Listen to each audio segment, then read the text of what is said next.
샬롬, 이동춘 목사입니다. 오늘도 여러분의 삶이 주님의 평안으로 가득하시길 기원하며 하나님의 말씀을 나누겠습니다. 오늘 주시는 말씀은 요한복음 4장 11절에서부터 19절 말씀입니다. 여자가 이르되 주여 물 기를 그릇도 없고 이 우물은 깊은데 어디서 당신이 그 생수를 얻겠사옵나이까. 우리 조상 야곱이 이 우물을 우리에게 주셨고 또 여기서 자기와 자기 아들들과 짐승이 다 마셨는데 당신이 야곱보다 더 크니이까. 예수께서 대답하여 이르시되 이 물을 마시는 자마다 다시 목마르려니와 내가 주는 물을 마시는 자는 영원히 목마르지 아니하리니 내가 주는 물은 그 속에서 영생하도록 솟아나는 샘물이 되리라. 여자가 이르되 주여 그런 물을 내게 주사 목마르지도 않고 또 여기 물 기르러 오지도 않게 하옵소서. 이르되 가서 내 남편을 불러오라. 여자가 대답하여 이르되 나는 남편이 없나이다. 예수께서 이르시되 내가 남편이 없다는 말이 옳도다. 너에게 남편 5이 있었고 지금 있는 자도 내 남편이 아니니 내 말이 참되도다. 여자가 이르되 주여 내가 보니 선지자로소이다. 아멘. 요한복음 4장 11절로부터 19절 말씀을 본문으로 요한복음 15번째 시간에 사마리아 여자와 말씀하시다 라는 제목의 두 번째 말씀을 나누도록 하겠습니다. 예수님의 대화법에는 특징이 있습니다. 상대에게 호기심을 갖게 하십니다. 궁금하게 만들고 관심을 갖게 하시지요. 상대는 어느덧 예수님의 의도와까지 와서 마지막 이야기에 목말라 합니다. 그래서 예수님께는 이런 별명도 괜찮겠다 싶습니다. 궁금유발자 또는 호기심 유발자. 어울리지 않습니까? 이 사실을 오늘 본문에서 당장 확인할 수 있습니다. 사마리아 여자의 궁금증은 점점 커졌고 결국 유대인 남자가 아닌 선생님이 아닌 구원자 예수 그리스도를 만나게 되었습니다. 이러한 경우로 볼 때 질문은 그리스도를 만나는 거룩한 안내자가 아닐까 싶습니다. 사마리아 여자가 집 밖으로 나오는 시간은 특별한 경우가 아니면 낮 12시에서 오후 2시였습니다. 왜 이 시간이었을까요?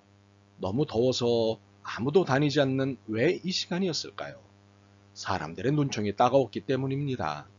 사람들이 그녀의 과거사를 알고는 그녀를 입방아에 올려 천시했기 때문입니다. 사람들이 입방아에 올린 과거는 16절에서부터 18절에 있는 예수님과의 대화에서 알 수 있습니다. 이르시되 가서 내 남편을 불러오라. 여자가 대답하여 이르되 나는 남편이 없나이다. 예수께서 이르시되 내 남편이 없다 하는 말이 옳도다.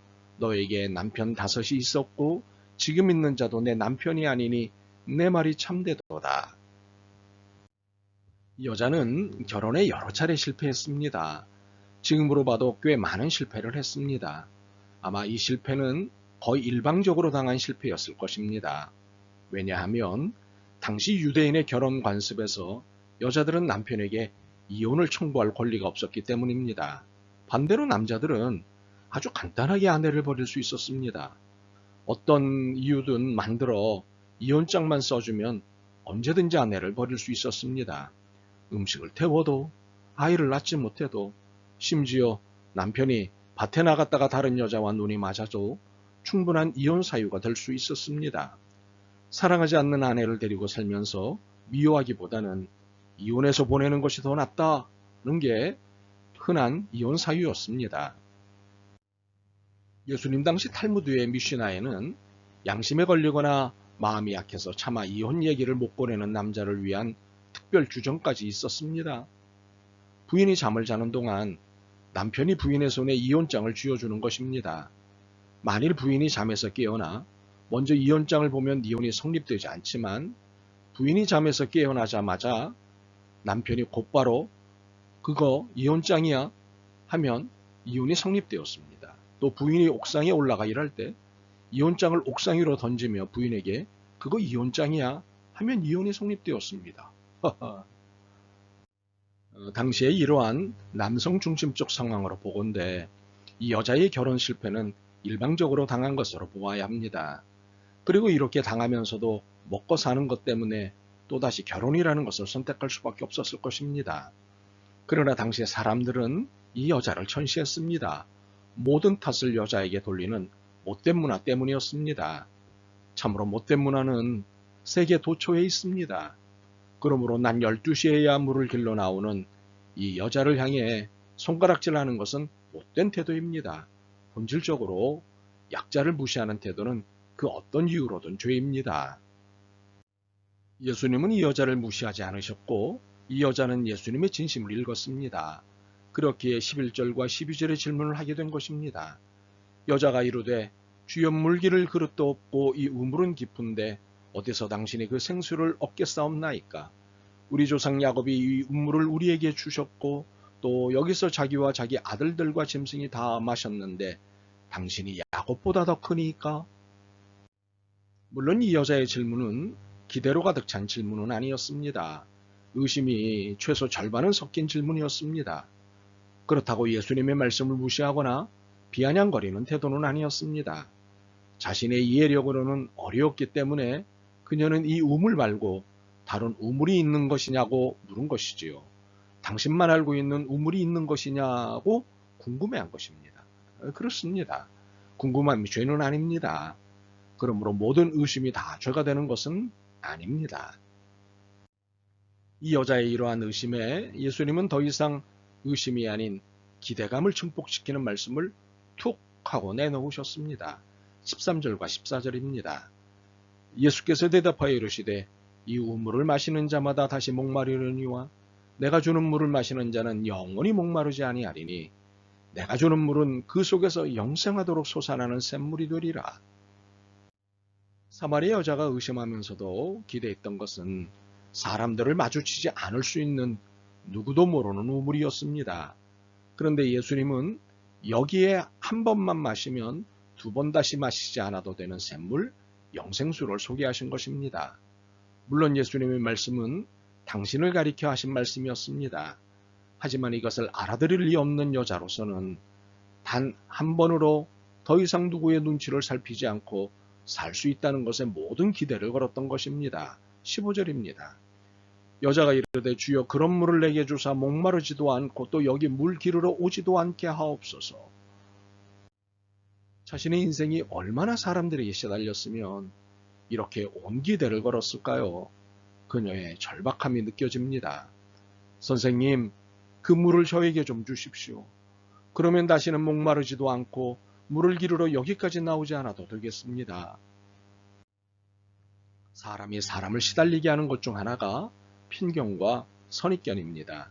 상대의 삶의 내용과 이유도 모르면서 이런 행동은 이러해서 나오고 저런 말은 저러해서 나온다고 해석하는 편견과 선입견은 일종의 인격살인입니다. 사실관계도 확인하지 않은 채 쏟아내는 말들은 너무도 무책임합니다. 그리스도인은 여기에 편승하지 말아야 합니다. 이 사마리아 여자는 정말 절박했습니다. 어쩔 수 없이 마주쳐야 하는 사람들과의 마주침을 더 이상 하지 않아도 된다는 기대로 인해 그녀의 절박함은 더욱 간절했습니다. 선생님, 그 물을 저에게 좀 주십시오. 그러면 다시는 목마르지도 않고 물을 기르러 여기까지 나오지 않아도 되겠습니다. 그런데 이러한 절박함을 드러낸 이 여자에게 예수님께서 하신 말씀은 이상했습니다. 가서 내 남편을 불러오라. 갑자기 남편을 불러오라고 하는 것은 전후맥락이 없는 주문으로 보이기 때문입니다. 혹시 영생수를 얻으려면 가족 동의가 필요했을까요? 말이 안 되죠. 아무리 생각해도 뜬금없는 주문이셨습니다. 이러한 예수님의 주문에 여자는 당황했습니다. 얼마나 당황했는지 얼떨결에 사실을 말하고 말았습니다. 나는 남편이 없나이다. 이것은 큰 실수를 한 것입니다. 5번의 이혼 경력은 있지만 지금은 재혼을 하여 살고 있는 것이라고 사람들은 알고 있었습니다. 그런데 여자 입에서 나온 말은 사람들이 알고 있는 것과는 전혀 다른 사실이었습니다. 나는 남편이 없나이다. 그런데 예수님의 말씀은 더 놀랍습니다. 내가 남편이 없다는 말이 옳도다. 너에게 남편 5이 있었고 지금 있는 자도 내 남편이 아니니 내 말이 참되도다. 이런 경우를 두고 전곡을 찔렀다고 합니다. 그렇습니다. 예수님은 여자의 전곡을 찌르셨습니다. 여자의 문제 한복판으로 이야기를 끌고 가신 것이지요. 이 사마리아 여자가 감추며 살고자 하는 문제가 그녀의 삶을 힘들게 만든다는 것을 알고 계셨기 때문입니다. 사람들과의 접촉을 거부하며 사는 삶, 일종의 우울증적인 삶을 사는 것을 알고 계셨던 것이지요. 그래서 이 문제를 풀어주시기 위해 삶의 전곡을 찌르신 것입니다.